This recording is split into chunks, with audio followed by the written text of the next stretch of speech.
Is there anything I can do for you two? We've come to see Zhongli. Could you please tell him we're here? Unfortunately, Zhongli isn't here at the moment. It seems he went to Northland Bank. Doesn't the Northland Bank belong to the Fatui? Last time we saw Zhongli was before we went to the Golden House. Do you think he doesn't know about the attack on Liyue? Visiting the Fatui at a time like this could only mean more trouble. We had better go and make sure that everything is okay.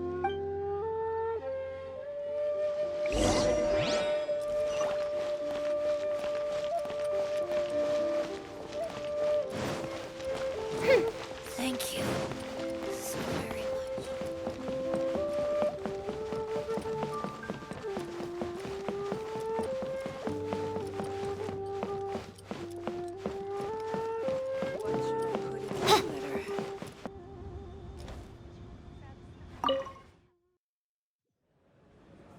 You call this cooperation between Harbingers?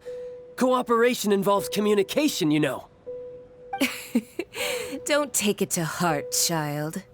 Besides, aren't you happy that you got to skip the formalities and bring chaos to the land? I'm sure you must have enjoyed that. Oh, it seems that some of your friends have arrived. Hey, it's Zhongli and Child. And you! You're also one of the Harbingers? It's you two. I believe we've met once before. In the City of Bards, was it? I'm glad you still remember my name.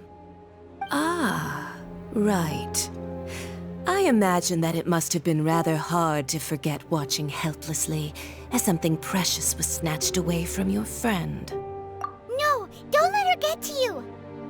You've yet to gather the powers of all 7 elements, and our last battle at the Golden House was almost more than you could handle. So it might be best to keep things peaceful this time, seeing that 2 of the Harbingers are here. Well, if it isn't you two. This is our first time seeing each other since Liyue was nearly wiped off the map. This is certainly a bit awkward, wouldn't you say? Paimon knew that we should never have trusted a Fatui Harbinger. Oh, now don't say that. Sure, I may have misled you, but I never had anything against you personally. Besides, I thought we were getting along quite well together, didn't you? Except for that little tussle we had at the end. Nothing personal. We just have different views, that's all. Of course, you may very well hold this against me, but that's up to you. The real deceivers here are Senora and Zhongli. Curse them for leading me on. So actually, I think... Stop wasting time, child.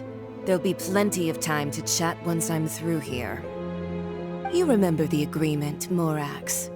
Now, if you would be so kind. The Gnosis, please. What in the world are you talking about?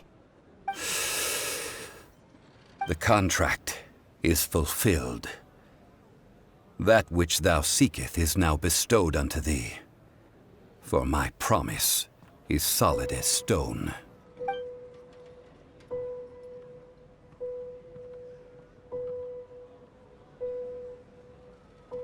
How sanctimonious. What? So you're the Lord of Chiao? No, wait! That's an exciting twist and all, but why give the Gnosis to the Fatui? I do not give it for free. I give it as agreed upon in the contract. For it is a matter solely between the Tsaritsa and I. Yeah, you don't think you went a little bit too far with that whole fake death thing? Everyone was preparing the ceremony for you, and splat! This big dragon falls out of the sky, and all of Liyue goes into an uproar. Talk about a disaster. Gathering all the forces that had been bubbling behind the scenes, and then stirring them together in a pot that was bound to boil over. That's what he wanted to see, am I right? Wait, what? Perhaps it's best that I explain. As you know, I've dwelt upon this world for more than 6,000 years. I witnessed the founding of Liyue, together with the Adepti 3,700 years ago. Even boulders that can withstand whirlpools will erode with the passing of time. I kept convincing myself that cracks had not begun to form, and that the end of my time had not yet come, until one drizzly day. As I was strolling along the harbor, I heard a merchant tell one of his workers, "You finished your duties. Go ahead and call it a day." I stood motionless among the crowds, asking myself, have I already finished my duties? Oh, Zhongli. But as I began to consider relinquishing my divine role, I soon discovered that many reasons still remained to not hastily depart. Was Liyue, the city I had dwelt in for so long, already prepared to enter its next age? I decided that a test was needed in order to reveal the answer. So I feigned my own death, and gathered the cast of Child, the Adepti, and the Liyue Qixing to play their roles together on the stage that was Liyue. That's right, which is why I continued to safeguard the Gnosis until now. So you mean that if the chaos ever reached the point of no return, you would simply appear and use your divine powers to bring Liyue back under control? Of course, and it would have been all too easy for him too. Just as a child quickly matures after losing their parents, so has Liyue matured when faced with the death of its deity. I was pleasantly surprised with the finale of the show that you all put on. Why, you even deserved an encore. The Adepti deserve the greatest applause, considering their years of seclusion. They hardly recognized the city, yet faced with such a crisis, they exerted the greatest amount of restraint. Not only did they manage to cooperate with the Qixing, but in the end, they even tried to understand the heart of the people. And hats off to the emissary dispatched by the Cryo-Archon to fulfill our contract, Signora. She managed to keep everything she knew in strict confidence, far from the eavesdropping ears of her colleague Child, just as I had requested. All the while, I carried on as Zhongli, and fulfilled the traditions of Liyue in this mortal form. Thank you for walking that path with me, Traveler. These things were all a part of my script. The only unforeseen plot twist was the conduct of the Liyue Qixing. I had expected them to do no more than the Adepti, to come to the defense of Liyue. But when all was said and done, they seized the opportunity to supplant Liyue's divine protectors, and used the subsequent power vacuum left by my death to quickly gain complete control of Liyue. Huh? That doesn't sound good at all. On the contrary, I think it is excellent. I had always feared that it was too soon for them to take over from me. And it was also that which I longed for the most. As such, this is the best parting gift anyone could have given this god of old. Hey, what about me? Doesn't anyone feel the least bit of remorse for deceiving me? You've practically kept me in the dark. I think that thanks would be more appropriate. You certainly played no small part in all of this, wreaking havoc and turning the city upside down. The Lord of Geo ought to thank you for your performance. If you hadn't created the pressure of a battle between mortals, Adepti, and a god, the lump of coal resting in the hands of the Geo-Archon, Liyue would never have been able to become a dazzling diamond of a city. Huh? Just whose side are you on, mocking me like that? Are you itching for a fight? Be that as it may, you've come out of this as the hero of Liyue. I, on the other hand, will be forever prescribed as a disturber of the peace, no? Well then, with the Gnosis in my possession, I have no use for such idle chatter. We should return to Zapoljarny Palace and seek an audience with Her Majesty, the Tsaritsa. Come, child. Fine. I'll meet you there later. I'm not sharing a boat with the likes of you. Do as you wish.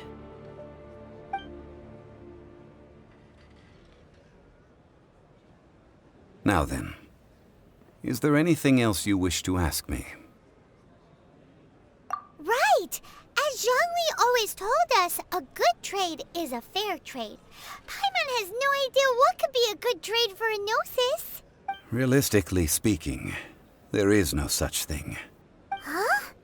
However, I am the god of contracts. For thousands of years, I have made countless contracts. If the deal was of no benefit, then I certainly would not be inclined to agree to it. My agreement with the Cryo Archon will be the last of my contracts as the Geo Archon. My contract to end all contracts. As for the bargaining chip that the Tsaritsa used to balance the scales, uncover that answer for yourself in your future journeys.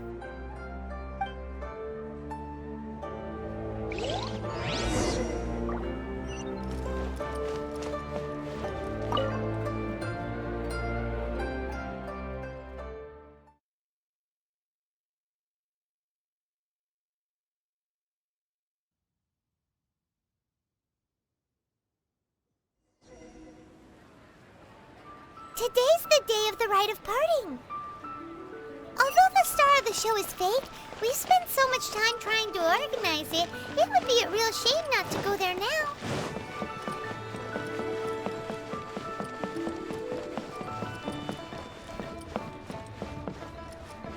Auto reconfiguration is an essential. So, are you buying or not?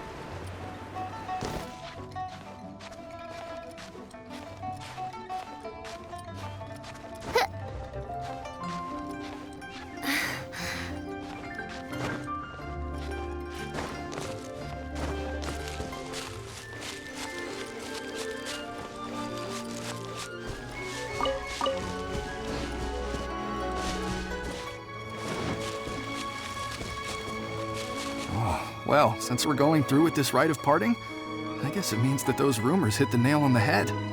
So Rex Lapis is really... But they didn't... Oh, come on. Do you think that the assassin could have been a normal person? You know what I think?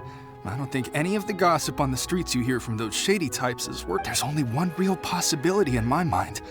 I've heard that the assassin was that Fatui fellow. Youngish, pretty high in rank. The Fatui? They certainly are very suspicious. Shh! Lower your voice.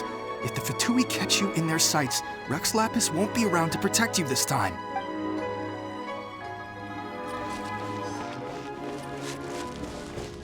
You know that god from the ocean couldn't have just shown up out of nowhere. I mean, it's been 2,000 years since Rex Lapis subdued it. Yes, and to think that this happened right on the heels of the incident with Rex Lapis. Say, do you think the person who assassinated our lord and... Now that you mention it, that's very possible. I mean, it all fits together. That person must have colluded with the evil god to harm Rex Lapis. Still, what sort of supernatural prowess must this person possess to be able to do such things? Ah, forget it. Guessing's no use to us. Look, the Millilith over there looks like he's about to make an announcement. Let's... Personal safety.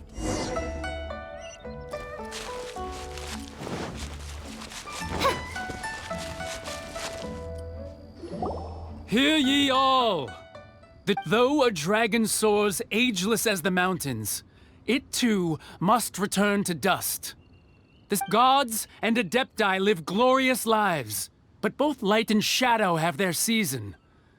Rumors and hearsay abound on the streets that Rex Lapis was murdered. Now, let the truth be revealed. Having been thwarted in his trial, Rex Lapis's soul has recouped the celestial heights. Nor are they to believe street-born rumors or indulge in baseless speculation.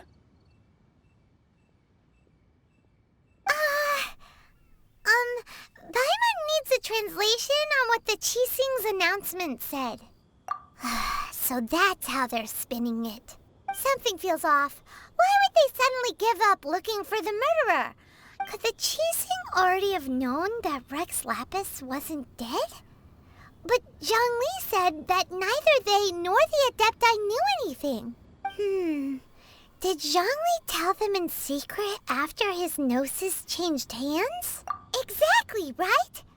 Ooh, see Seems like the rite of parting has been going on for a while now. Let's go have a look.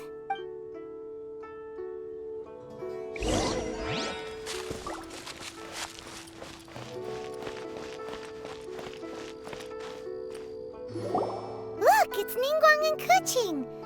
Are they saying something? Are there speeches over? As said previously, Rex Lapis' soul returning to the heavens is the end of the contract. And it is also the end of an era. 3,700 years of contracts burnt and reduced to ash. We, the people of Liyue, were indeed prosperous. But blinded by our prosperity, we forgot that time can be pitiless. The long, unending dream of our Archon walking among us.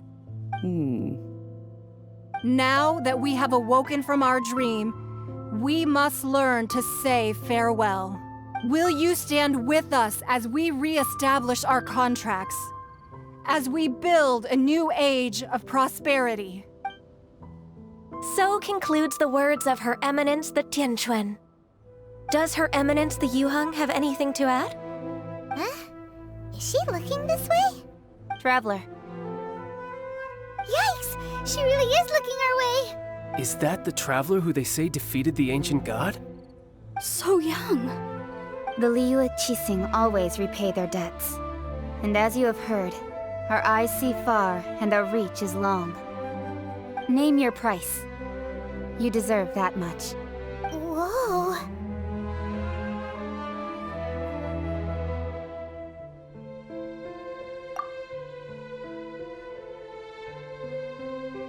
Well, could you help me put up some missing person posters?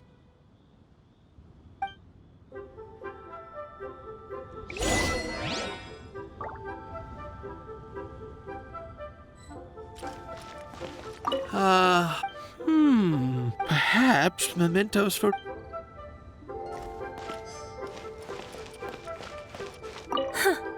But it seems as if those perfumes well, that's fine. Suffer no rivals in...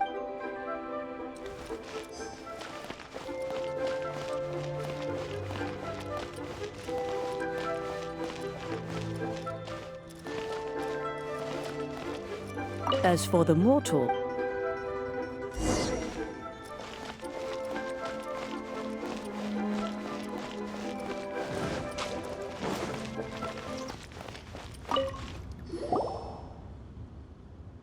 Hey, Zhongli! Look at this. Everyone in Liyue is caught up in their emotions, thinking that they'll never see Rex Lapis again. And here you are looking all relaxed. Why would I not feel more at ease after laying down the burden I have borne for 3,700 years? Right. If the two of you can spare the time, I should treat you to a meal at the Xinyue kiosk. Ha! That sounds like big talk, Zhongli. Paimon might have believed you if you were treating us to some third-round knockout, but you'd have to pay out your nose just to stand inside Xinyue kiosk. Are you sure you can afford it? You're right. I do lack the Mora. But why would Morax lack Mora? As the Rex Lapis Morax, I can easily create Mora. But since I have chosen to walk this earth as the mortal Zhongli, I should abide by the same rules that mortals do. When I was journeying with you, though I still had the Gnosis in hand, I knew that I must soon retire from my role as an Archon. So I had to rehearse a little. Oh, no wonder! Paimon gets it now. You didn't look at the price tags when we were spending because you've never had to. But since you weren't used to not being able to just make more Mora as and when you wanted to, you had to try becoming a parasite to society who lives off of other people's credit. Well, we were only spending Fatui money. You don't have to say it like that. In the City of Commerce, we do not merely exchange money or goods. We also exchange knowledge, memories, and foresight, as well as positions, roles, and lives. The Archon Morax could never experience life as the true mortal Zhongli could, no matter how many times he descended to be with his people. I must thank you for that. I will treasure the memories that I made as Zhongli, traveling the streets of Liyue with you. That is true. But there is no journey that does not end. No meetings without partings. Paimon thinks that we should make a move and continue our search for the Seven. I fear that continuing your journey may be difficult. The nation that neighbors Liyue by sea, Inazuma, is presently closed. Yes, the nation has been closed by order of its deity, the Electro-Archon Ball. And just as the people of Liyue preferred to call me Rex Lapis, she too goes by another name among locals in Inazuma. Paimon thinks we've heard that one before. Raiden? That is the case.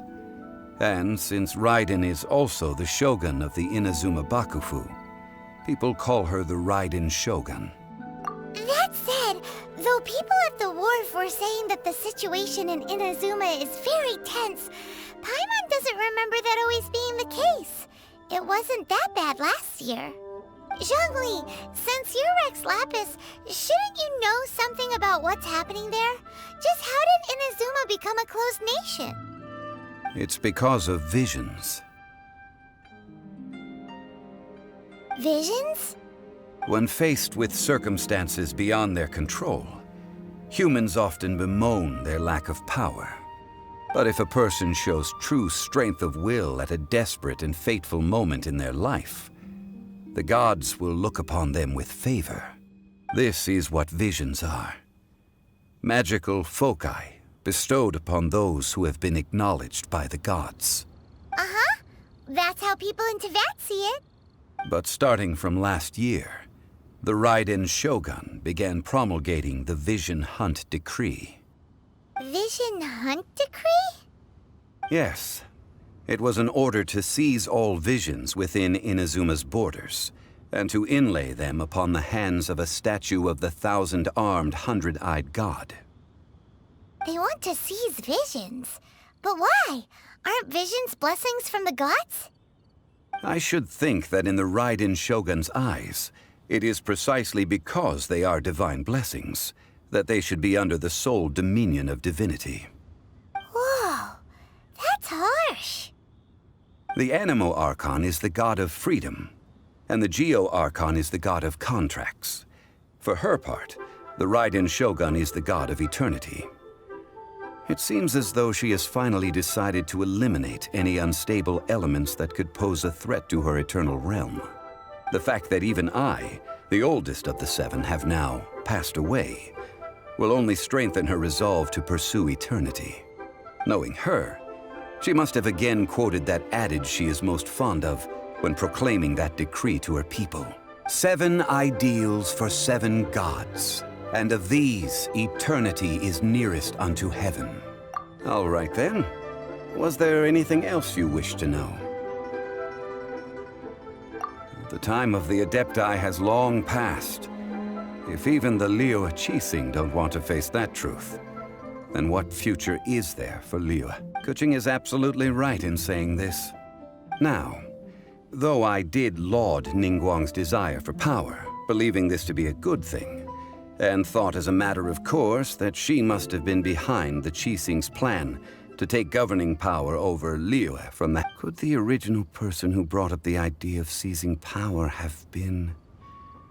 All right then. Was there anything else you wished to know? Ah, that was a good one. Failing a divine trial. How they came up with that excuse, I will never know. That said, the reason why the Qixing were so eager to resolve the incident and stop pursuing the culprit was indeed because they received news in secret that Rex Lapis was not dead. I hinted as much to the Adepti as well. How did I accomplish that, you ask? Have you ever heard of this particularly convenient Adepti art known as gifting dreams and visions? All right then. Was there anything else you wish to know? Yeah, about that. Before the Qixing made their announcement, we listened to a lot of people talking on the way. Most of These are indeed false accusations. But it remains undeniably true that Child did send people to the Jade Chamber. I've heard that Ningguang is busy milking that for all it's worth on the foreign relations front at the moment. Those poor Snezhnayan diplomats. If it were not for Child's exalted position as a harbinger, I'm certain that they would have shifted all the blame to him. And all right then. Was there anything else you wish to know? That's right. Zhongli, now that you don't have your gnosis, since Morax is dead, are they all just gonna disappear? Also, isn't the Golden House the only mint in the entire continent? Well, The Mora present now will not vanish. But the Golden House will indeed have to cease operations for a lengthy period of time. this is terrible! Yes, this is indeed a major issue from a financial standpoint. Well, I suppose we'll just leave such troublesome matters to the Liyue Qixing to debate. Then, did you at least set some private funds aside for yourself? Oh, a private fund. This does seem like a good, logical, common-sense idea. It's a shame. What's a shame? It's a shame that I didn't think of it at the time. All right then. Was there anything else you wish to know? Well then, I suppose you'll have to find a way to get inside this closed nation. Have patience. I suspect that some serendipity must first come into play.